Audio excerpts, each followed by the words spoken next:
Hola hermanos, ¿cómo están? Me da mucho gusto poder saludarlos, aunque sea por este medio. Mi nombre es Ubaldo Mendoza. Quiero mandarles un fuerte abrazo a todos los hermanos de la congregación de Miramar en Altamira, Tamaulipas. Y bueno, en pláticas que he tenido en un primer acercamiento con el hermano Héctor, eh, me ha pedido que por favor pueda grabar un mensaje para todos ustedes. Entonces he decidido grabar un pequeño mensaje corto para que podamos conocernos, para que puedas más bien conocerme y que podamos tener un primer acercamiento. Ojalá pronto pueda visitarlos y pronto pueda llegar a conocer a los hermanos y a la iglesia que se encuentra en Altamira, Tamaulipas. Me encantaría poder visitarlos por allá más en este tiempo que aquí hace un poco más de frío todavía. Y que por allá está más calientito, me cuenta el hermano Héctor. Pero bueno, entonces quiero aprovechar este tiempo para compartir un mensaje de la palabra de Dios con todos ustedes y espero que tú lo disfrutes. Acompáñame, hermano, a orar antes de iniciar con el mensaje. Padre Dios, gracias te damos porque eres grande y eres santo. Padre, permite que a través de este estudio pueda, Padre, no solamente tener un primer acercamiento con la iglesia en Altamira, Tamaulipas, sino también, Padre, que cada uno de nosotros pueda ser ministrado y que cualquier persona que pueda escuchar este estudio pueda ser ministrada y edificada por medio de él. Padre, permite que tengamos corazones y oídos abiertos y atentos a tu palabra, porque es tu palabra quien nos da edificación, quien nos aparta, Padre, quien nos hace santos, y es tu palabra en la que nosotros perseveramos y crecemos cada día, Padre, para acercarnos a la altura del varón perfecto. Padre, permite que estemos atentos a tu palabra durante este mensaje, en nombre de Cristo Jesús. Amén. Hermano, entonces ahora sí quiero que vayamos a nuestras Biblias. Espero que tengas tu Biblia ahí a la mano. Si no la tienes, no te preocupes. Sé que es muy común ya ahora que usamos nuestras Biblias en nuestros dispositivos digitales o tal vez en un celular, en una iPad. Entonces, si no la tienes a la mano, no te preocupes. Pero si tienes a la mano tu Biblia física, a mí siempre me encanta usar, es más fácil usar mi Biblia física. Por favor te pido que vayas a la carta que Pablo escribe a los romanos. Ahí vamos a iniciar este estudio que vamos a tener la oportunidad de aprender en esta tarde o en esta mañana, en el momento en el que estés viendo este video. Entonces, quiero que vayas por favor a la carta que Pablo escribe a los romanos, capítulo 2, y busques el versículo 17.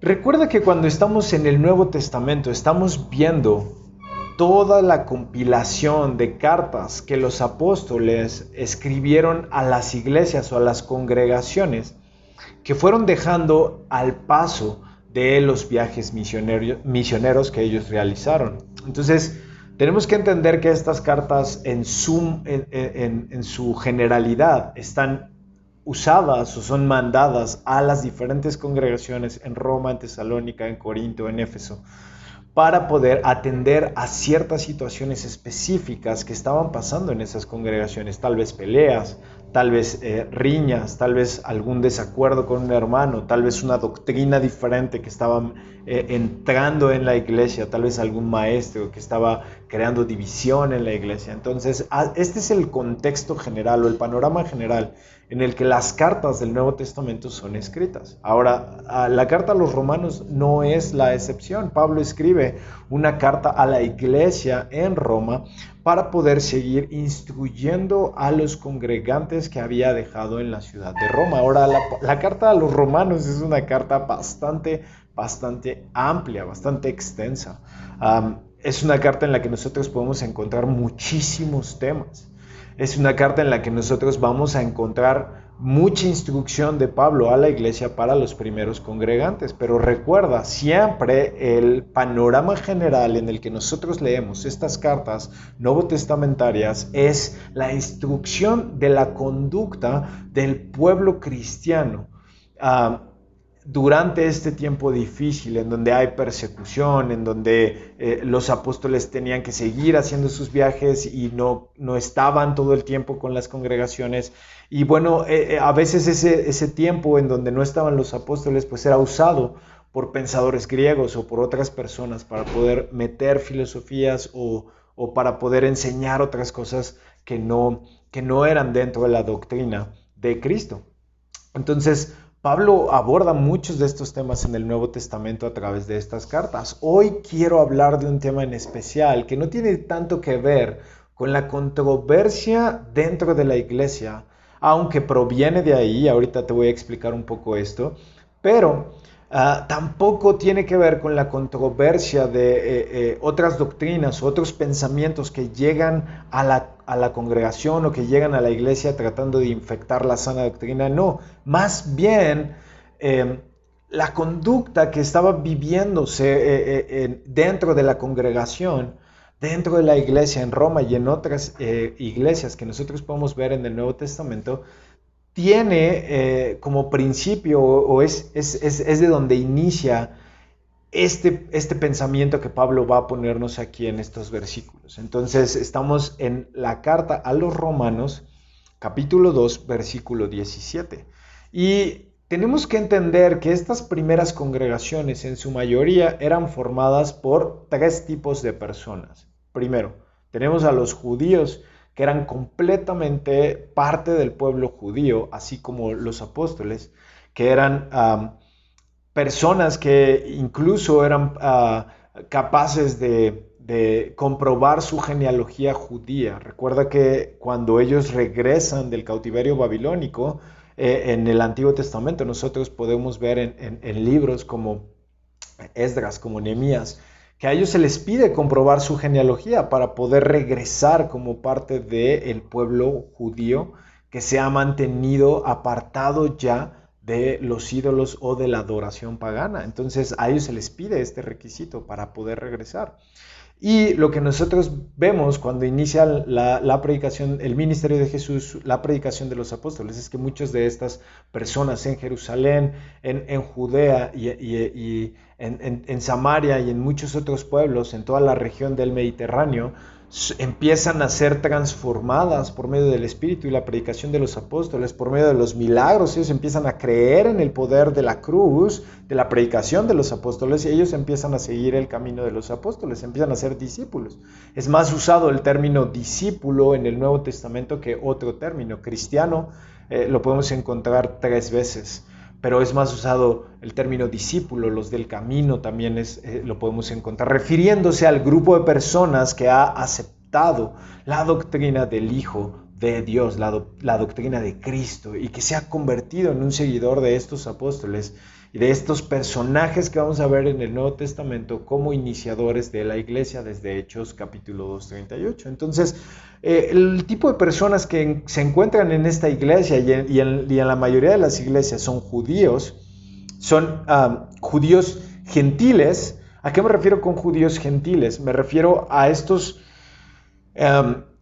judíos o a estas personas del pueblo de Israel que regresan de Israel del norte, que regresan, que se han mezclado, que han perdido completamente su identidad, porque ahora son mezclados con otros pueblos, en su mayoría con el asirio, con los pueblos captores de ellos, y que en esa mezcla, cuando ellos regresan a habitar toda la región de Palestina, alrededor de Jerusalén, se convierten en este tipo de pueblos a los que los judíos del centro de Judá, a los judíos del sur, los judíos de Jerusalén se refieren a ellos como los gentiles, los perros. Existen frases como eso en el Nuevo Testamento, ¿no? En donde se refieren así a los samaritanos sobre todo, ¿no? Que eran estos pueblos del norte de Israel que ellos sabían de dónde venían, pero que habían perdido completamente y se habían mezclado con otros pueblos. Y además, gentiles también se refiere, el tercer tipo de personas que vamos a encontrar en las congregaciones son personas que no tenían nada que ver y que nunca tuvieron un contacto, ni tampoco venían ni procedían del pueblo de Israel. Por ejemplo, los romanos, ¿no? Personas de influencia completamente diferente que nuevamente están siendo influenciados por el mensaje y por los viajes misioneros que hacen los apóstoles, y que en esa influencia del mensaje y en el poder de la palabra y del Espíritu son convertidos, son convencidos por medio del Espíritu y se convierten al cristianismo, son bautizados y entonces siguen adelante en las enseñanzas de los apóstoles. Y entonces estos tres tipos de personas convergen en la mayoría de las congregaciones del primer siglo, las congregaciones que se van formando a través de los viajes misioneros de Pablo, de Pedro, de los apóstoles que están haciendo, ¿no? Y las cartas que nosotros vemos en el Nuevo Testamento son dirigidas a estas congregaciones. Entonces, obviamente se empiezan a suscitar algunos problemas, sobre todo en cuanto a la nacionalidad y el arraigo tan grande y las tradiciones tan grandes del pueblo judío dentro de la iglesia. Y Pablo en esta carta a los romanos hace, bueno, a mí me parece una explicación excelente y que ellos entienden perfectamente y que a nosotros nos impacta de una manera bastante grande en nuestros días cuando nosotros entendemos el contexto de lo que Pablo está escribiendo. Entonces quiero que me acompañes, capítulo 2, versículo 17, dice: pero ¿qué pasa contigo? Dices que eres judío, que confías en la ley y te sientes orgulloso de tu Dios. Sabes lo que Dios quiere que hagas y también sabes distinguir lo que es realmente importante de lo que no lo es, porque has recibido instrucción religiosa de la ley, refiriéndose al pueblo judío. Ellos recibían instrucción religiosa desde niños. Recuerda que ellos iban de inicio a las escuelas judías en donde les enseñaban la Torá, en donde después les enseñaban la ley talmúdica, la tradición oral, y después ellos tenían la oportunidad de ir adelante en el proceso del discipulado buscando a un maestro, a un rabí, que les pudiera enseñar al que estuvieran a sus pies, aprendiendo sobre todo lo que ellos, cómo debían de conducirse en su vida y sobre la aplicación de esa ley que ya habían aprendido de niños. Para la edad de 10 años ellos ya habían memorizado completamente la ley. De hecho, Pablo, recordemos que Pablo viene de estar a los pies de Gamaliel, de estudiar a los pies de Gamaliel. Entonces, a diferencia de los otros apóstoles, él tiene un entrenamiento de ser lo mejor de lo mejor. Él sí llega a ser hasta esta etapa del pueblo judío, en donde los niños judíos eran lanzados a ir a los pies de un maestro y seguir aprendiendo de ese maestro. Entonces él mismo dice: yo estudié a los pies de Gamaliel. Entonces era de lo mejor que el pueblo judío había preparado. Entonces Pablo conocía perfectamente de lo que estaba hablando, y él dice: sabes lo que Dios quiere porque tú has recibido instrucción religiosa de la ley. Versículo 19 dice: estás convencido de que eres como guía para un ciego o la luz para los que están en la oscuridad. ¿Crees que eres el instructor de los ignorantes y el maestro de los principiantes? Tienes la ley y por eso piensas que tienes toda la verdad y lo sabes todo. Entonces, ¿por qué en lugar de enseñar a otros no te enseñas a ti mismo? Tú le dices a la gente que robar no está bien, pero robas. Dices que no se debe cometer adulterio, pero cometes ese pecado. Dices que detestas los ídolos, pero entras a los templos a robarte esos ídolos. Te sientes muy orgulloso de decir que conoces la ley, pero deshonras a Dios cuando no la cumples. Y no es la primera vez que nosotros vemos que confrontan a los judíos, que confrontan a los fariseos, a los saduceos, a la gente que conocía acerca de la tradición. Ahora, aquí no hay un confrontamiento directo con estas sectas judías, o con estas organizaciones políticas casi no judías, sociopolíticas judías como los fariseos, los saduceos, pero sí con las personas que dentro de la congregación habían venido o habían dejado la tradición de sus padres, la religión de sus padres, para poder seguir los pasos del maestro, los pasos de Jesús, y que en este seguir los pasos seguían hablando acerca de que no, es que yo soy más porque yo tengo la circuncisión, porque yo conozco la ley, porque yo tengo una instrucción religiosa, y seguían queriendo ver quién era más, quién era menos dentro de esto. Entonces Pablo apela a esto y dice: sabes, pero es que tú no haces tú no haces y no te comportabas como la ley decía que te tenías que comportar, ¿no? Dices que no robas, pero robas, ¿no? Dices que no tenías la ley dice que no tenías que robar, que tenías que amar al prójimo, que tenías que honrar a tu padre y a tu madre, pero tú los deshonras, pero tú no amas al prójimo, pero tú no cumples con esa ley, ¿no? Y viene el versículo 24, dice, por eso está escrito, los que no son judíos hablan mal de Dios por culpa de ustedes. Si tú cumples la ley, entonces la circuncisión tiene sentido. Pero si no cumples con la ley, es como si no estuvieras circuncidado. Y entonces nosotros vemos que aquí Pablo empieza a introducir un tema bastante interesante, el tema de la circuncisión. Y ahorita vamos a ir para allá porque eso es lo bonito del tema que estamos estudiando. Dice, los que no son judíos no están circuncidados, pero si obedecen la ley, entonces es como si estuvieran circuncidados. Ustedes los judíos tienen la ley escrita y la circuncisión, pero no obedecen la ley. Así que cuando los que en el cuerpo no están circuncidados obedecen la ley, están demostrando que ustedes son culpables. Uno no es judío por tener una marca exterior en el cuerpo, porque la verdadera circuncisión no es la del exterior del cuerpo. Entonces, quiero hacerte primero un pequeño panorama. Recuerda que la circuncisión era muy importante para el pueblo judío, porque no solamente era una señal de un pacto, sino que además representaba una elección que había hecho Dios sobre una nación. Recuerda que la circuncisión le es dada primeramente a Abraham. Antes de que en la ley se pidiera que hubiera una ley de circuncisión, ya la circuncisión la practicaba Abraham, ya le había sido dada a Abraham. Y era una señal de un pacto. Para los judíos las señales eran más importantes que el pacto en sí mismo. La señal del pacto era igual de importante que el pacto que estaba celebrando esa señal. Es decir, nosotros estamos acostumbrados, por ejemplo, tal vez para ponerlo más en contexto, nosotros estamos acostumbrados hoy en día a que si hacemos un pacto, tal vez vender un coche, una casa, firmamos documentos. Y esa es la señal del pacto que estamos haciendo, es una firma o tal vez es un apretón de manos, bueno, ya no, antes tal vez, pero generalmente lo que hacemos es una firma, un sello. Para los judíos, esta señal, ellos hacían rituales que sellaban pactos, ¿no?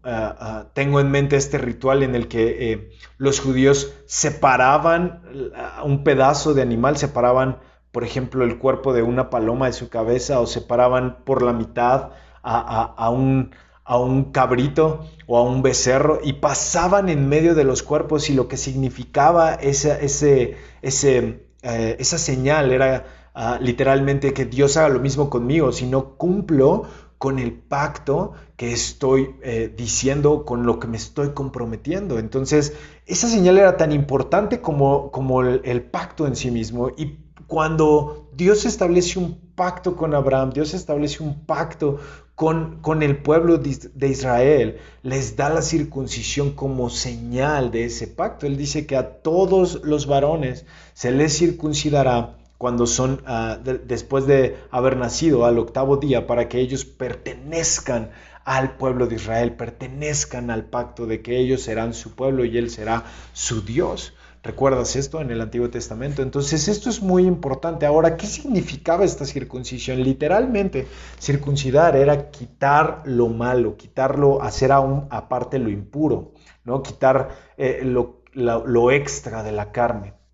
Eso es la circuncisión, y literalmente cuando nosotros lo vemos en el contexto de yo seré tu Dios y tú serás mi pueblo, sabes, yo te estoy quitando, te estoy apartando como pueblo de entre todo lo que es malo, de entre todo lo que está mal, de entre todos los pueblos malos, de entre todos los pueblos que no me conocen, y yo seré tu Dios y tú serás mi pueblo. Y incluso vemos después, y es un tema que podemos ver más adelante o tal vez estudiar en otra ocasión, vemos después que ese pacto y esa elección que hace como pueblo, después la exalta hasta un nivel de un compromiso matrimonial, al grado de decir tú eras para mí mi esposa, ¿no? Mi novia, ¿no? Y Dios se pone como el esposo de ese pueblo. Pero lo que quiero que te des cuenta es que la circuncisión tenía una gran importancia y un gran significado para el pueblo de Israel.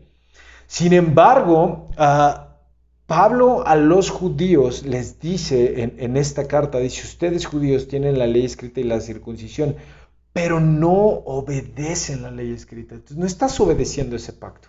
De nada sirve tu señal porque no estás obedeciendo ese pacto. Y dice, uno no es judío por tener una marca externa. Y entonces después hace un juego de palabras que a mí me encanta y aquí quiero pasar el resto del estudio. Dice en el versículo 29, uno es verdaderamente judío cuando lo es en su interior. La verdadera circuncisión está en el corazón y se hace por el Espíritu y no por lo que está escrito. No se hace por lo que está escrito, se hace en el Espíritu. Y dice que la verdadera circuncisión es la circuncisión del corazón. Dice, el que tiene la circuncisión del corazón por el Espíritu recibe la aprobación de Dios y no necesita la aprobación de los demás. Interesante juego de palabras. Ahora, quiero que antes de ir al texto que vamos a seguir en adelante, pienses en esto. Pablo, ¿qué estaba diciendo? Recuerda que en el primer siglo, cuando nosotros vemos estas cartas que son escritas a las diferentes iglesias, como ya te había dicho en la introducción, ellos no leían como nosotros el Nuevo Testamento. Es decir, ellos no sacaban una Biblia, ¿no? Y entonces en esta Biblia iban al Nuevo Testamento y iban a la carta que Pablo les escribe a ellos mismos y decían, mira, aquí nos escribió Pablo. No, para nada. Ellos solamente tenían y conocían la antigua ley, el Antiguo Testamento, la Torá, la Tanaj completa, ¿no? La Torá, la ley, los Nevi'im y los Ketubim, ¿no? Los libros de sabiduría y los profetas, los libros de poesía y los profetas. Entonces era lo que ellos conocían. Ellos no tenían, la iglesia del primer siglo no tenía el Nuevo Testamento compilado como nosotros lo tenemos, gracias a Dios. Eso no existía para ellos. Tenían la instrucción que ellos recibían a través de las diferentes cartas y a veces, incluso en algunas cartas lo podemos notar, que Pablo daba la instrucción de que pasaran esas cartas a otras congregaciones. Decía, oye, tú mándales ahora, quiero que esta carta la lean los de otra congregación y la carta que escribía a ellos, ustedes léanla, porque son instrucciones para la vida y te sirven, y estoy aclarando cosas que son importantes.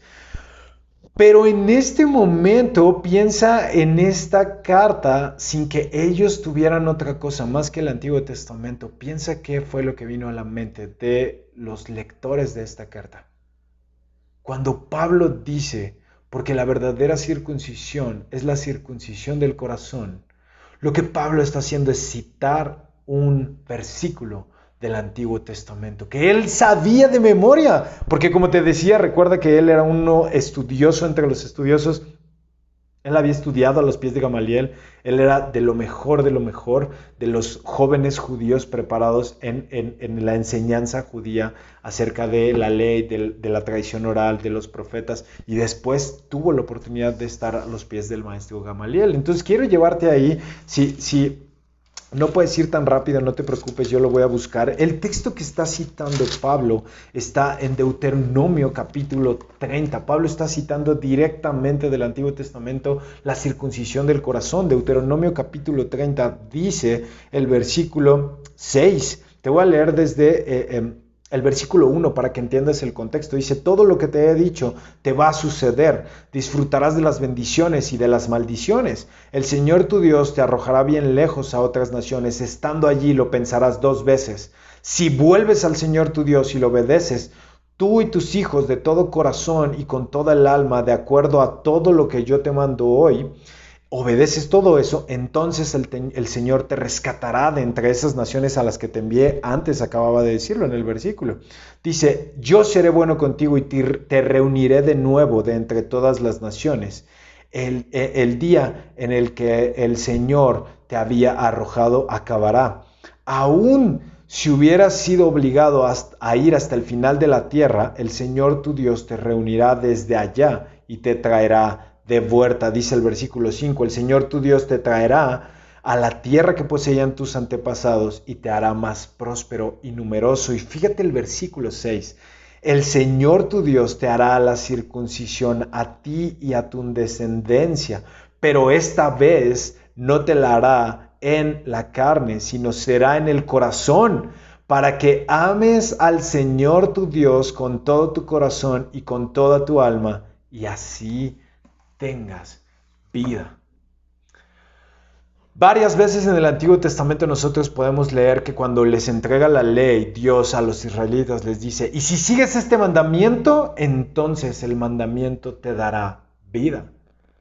Y podemos ver casi el mismo contexto cuando leemos aquí que esa circuncisión que hará en sus corazones les traerá vida.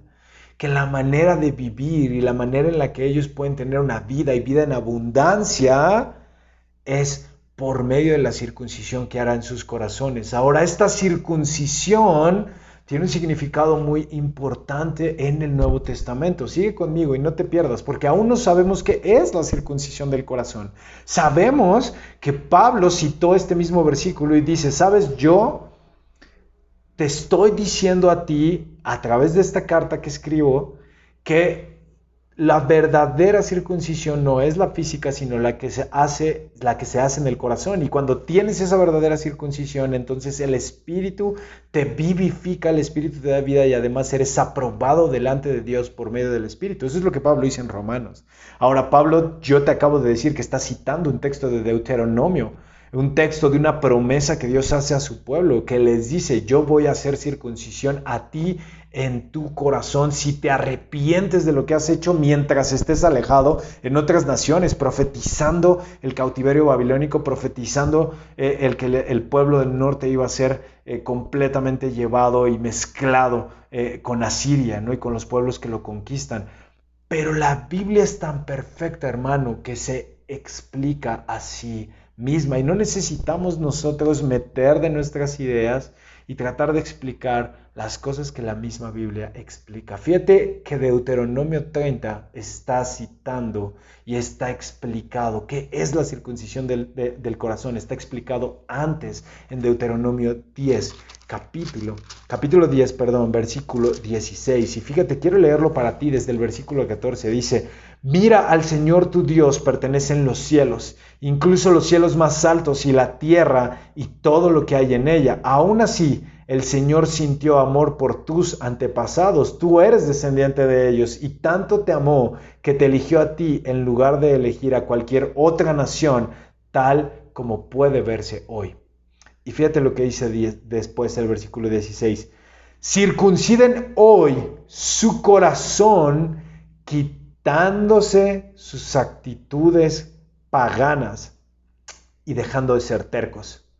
Porque el Señor tu Dios es el Dios todopoderoso, el Dios de dioses, el Señor de señores. Él es el grande, poderoso y terrible. Él no tiene favoritismos ni acepta sobornos. ¡Wow! Y lo que nosotros podemos darnos cuenta es, fíjate, desde dónde en el Antiguo Testamento, desde el libro de Deuteronomio, nosotros estamos viendo a un Dios que va a hacer un plan y una obra de salvación, una obra de redención más adelante. ¿Cómo podemos saber esto? Fíjate lo que dice nuevamente al final del texto, dice, Él no tiene favoritismos.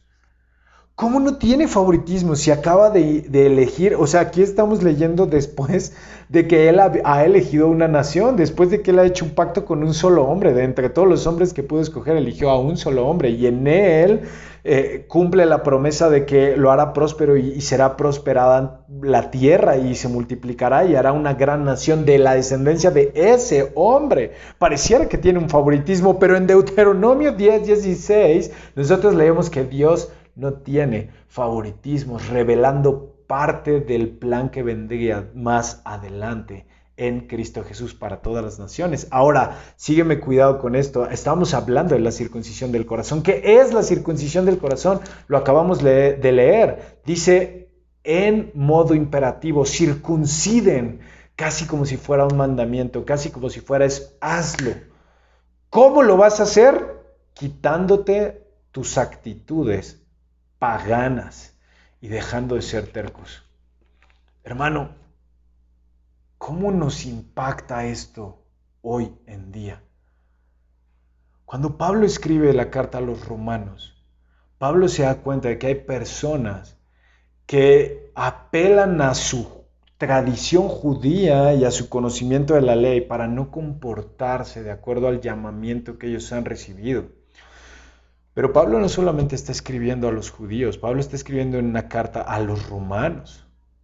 Y yo ya te había dicho que en esta iglesia no solamente había judíos, sino había gentiles, sí, y además había naciones que eran completamente gentiles y que llegan al conocimiento de Cristo, que les es predicado el Evangelio.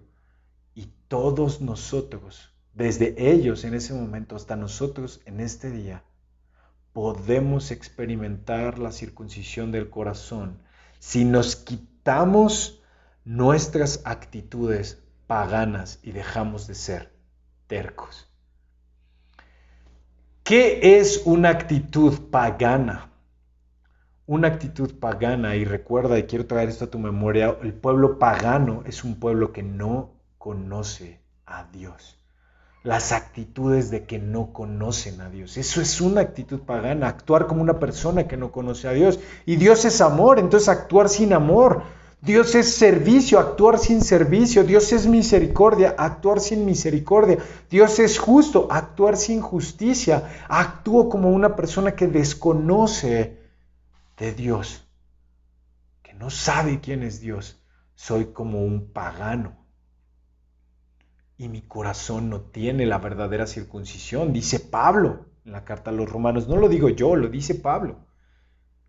Y es un mensaje fuerte porque Pablo decía, ¿sabes? La señal que te fue dada como circuncisión en el cuerpo no es más importante que la práctica de la ley que tú tenías que haber cumplido en ese pacto inicial. Ahora, la circuncisión que se produce en nosotros y la práctica de esa circuncisión no es más importante, la señal que nos es dada a nosotros no es más importante que la práctica de esa señal. ¿Y cuál es la señal que nos es dada a nosotros? Ahora nosotros no nos circuncidamos como una señal física en el cuerpo, no llevamos una señal física, porque no somos circuncidados, no se nos pone una marca, un sello, pero sabes, sí hay una proclamación física que se ve. Y es una proclamación ante las demás personas de la confesión que hacemos en Jesús. ¿Recuerdas? En nuestro bautismo, eso es algo que se ve. Y sabes, muchas personas en el bautismo no solamente proclaman, sino confiesan delante de otras personas que su Rey, que su Señor, que su Dios es Cristo Salvador, es el Mesías, es Cristo Jesús. Pero no se comportan, dice Pablo, de acuerdo a esa señal que todos pueden ver, que todos vieron en un momento porque fue evidente, porque fue pública, pero no se comportan de acuerdo a eso porque no se han quitado las actitudes paganas y no han dejado de ser tercos. Y sabes, hermano, cuántas veces vemos que podemos encontrarnos con cristianos que han proclamado pertenecer a Cristo en el bautismo, en las aguas del bautismo, y después de haber sido sumergidos en las aguas del bautismo, siguen teniendo una actitud de desconocimiento de Dios, siguen teniendo una actitud de necedad, de terquedad en sus vidas, poniéndose a ellos mismos como señores de sus vidas, en lugar de que permitan que Cristo sea el Señor y Dios de sus vidas. Y de eso es lo que está hablando Pablo en la carta a los romanos, cuando Pablo dice que lo más importante no es lo que se vio, sino es lo que practicas. No está diciendo el bautismo no es importante, no está diciendo tu señal no es importante. Por supuesto que es importante, por supuesto que es importante confesarlo delante de todos, por supuesto que es importante ir al agua, porque sin el bautismo no tenemos salvación, pero no solamente puedo ir al agua sin experimentar esa transformación y sin practicar esa vida de conocimiento de Dios. No puedo decir que pertenezco a un Dios al que no obedezco. Eso es lo que está diciendo Pablo. Y me encanta cómo Pablo aborda este tema de que seamos congruentes. Si pudiéramos resumirlo en una palabra, es integridad. Un cristiano es un cristiano, dice Pablo, cuando es íntegro, cuando lo que dice va de acuerdo a lo que hace, cuando lo que confesó en el bautismo va de acuerdo a su vida. Ese es un seguidor de Cristo, ese es un cristiano, ese es la luz del mundo. Y no solamente aquel que se para delante de los demás para confesar, solamente aquel que quiere que lo vean, como los judíos que apelaban a este símbolo en su carne y a este conocimiento de la ley, a esta elección que había tenido Dios por ese pueblo para sentirse superiores que los demás. Dice Pablo, no. Recuerda lo que Jesús dijo en el Nuevo Testamento, aquel que quiera ser más que los demás, aquel que quiera estar por encima de los demás, que se haga el último, que se haga servidor de todos. Entonces Pablo está diciendo, bueno, tú quieres ser el más grande de todos, Jesús dijo que tienes que servirle a todos, demuestra que quieres ser más grande que todos siendo íntegro y sirviendo a todos. Y entonces Pablo apela a que cada uno de nosotros, hermanos, podamos ser congruentes con nuestro cristianismo. Y esto es importante para nosotros, no solamente en este tiempo difícil durante la pandemia, porque esta pandemia ha probado nuestro compromiso con la iglesia en las actividades, en las clases, en los servicios, conectándonos. Si es que tú te reúnes, bueno, yo sé que ustedes se reúnen en casas, el poder tener este compromiso de ir a las casas, de mantenerme sirviendo. Tal vez ya no puedo ir por ahí repartiendo comida porque es peligroso si no uso el tapabocas y las medidas de seguridad, pero sabes, puedo por medio de los diferentes ministerios de la iglesia apoyarlos, o puedo donar unas despensas, o puedo hacer otras cosas, o puedo conectarme a las clases para seguirme edificando, puedo hacer noches de oración, etc., etcétera. Hay muchas actividades que podemos hacer, pero lo que es probado, hermano, no es las actividades, sino es tu compromiso, tu integridad como cristiano durante los tiempos difíciles y durante los tiempos que no son tan difíciles. Nuestra integridad como cristianos es lo que demuestra y lo que es evidencia para los gentiles. ¿Por qué es importante todo esto que te estoy hablando? Pablo nos lo dice antes. Ahí mismo, si quieres regresar ya casi para terminar y que puedas irte a descansar, y no quiero cansarte, hermano, dice... porque los que no son judíos, en el versículo 24 del capítulo 2 de Romanos dice, porque los que no son judíos hablan mal de Dios por culpa de ustedes. Es decir, la gente que no conoce a Dios habla mal de Dios porque tú no practicas el quitarte el paganismo, porque tú no dejas de ser terco. Si lo pudiéramos traducir, es porque tú no actúas como si conocieras a Dios. Te comportas como una persona que no conoce a Dios. Sigues siendo necio y terco, inmaduro, es otra palabra para reemplazar estas palabras, y sigues teniendo esta actitud inmadura delante de los demás, y eso hace que la gente reniegue de Dios. Y hermano, uno de nuestros mayores llamados que tenemos en Cristo Jesús es ir y predicar el Evangelio, es ir y hacer discípulos, es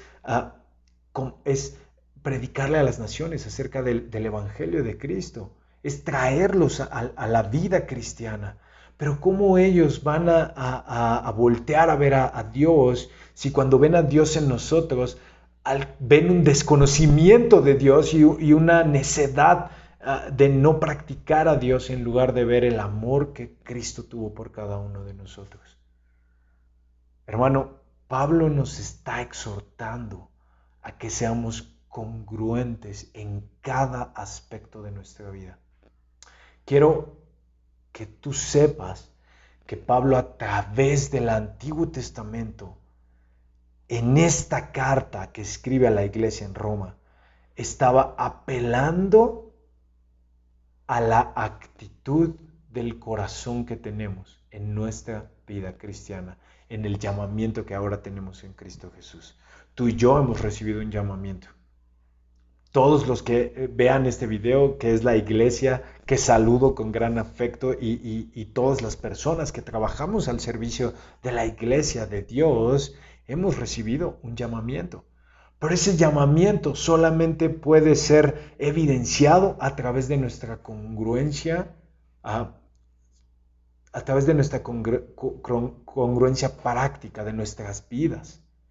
Solamente en eso podemos realmente ser la luz de este mundo y ser la sal de este mundo, hermano. Y si tú y yo entendemos que una persona pagana y terca aleja a la gente de Dios, pero que una persona que se comporta de acuerdo al conocimiento de Dios y que deja sus actitudes de necedad atrae a gente a Cristo, no solamente vamos a ir por ahí predicando con nuestra palabra, que es muy importante, sino también predicando con el ejemplo, hermano. Quiero que me acompañes a orar para terminar este mensaje. Padre Dios, gracias porque me has permitido compartir este mensaje con los hermanos en Tamaulipas. Gracias por la vida de cada persona que pueda ver este video. Bendícelos grandemente, Padre, y ojalá pronto tengamos la oportunidad de conocernos físicamente. Gracias, Padre, por el mensaje que tu palabra nos ha regalado. Permite que sea de edificación para nosotros y que lo podamos poner en práctica. En nombre de Cristo Jesús. Amén. Hermano, quiero agradecer el tiempo que has dedicado en ver este video y nuevamente mandarte un saludo y un abrazo a todas las personas que me vean y ojalá pronto pueda tener la oportunidad de conocerlos a todos ustedes. Bendiciones y que tengan un excelente día.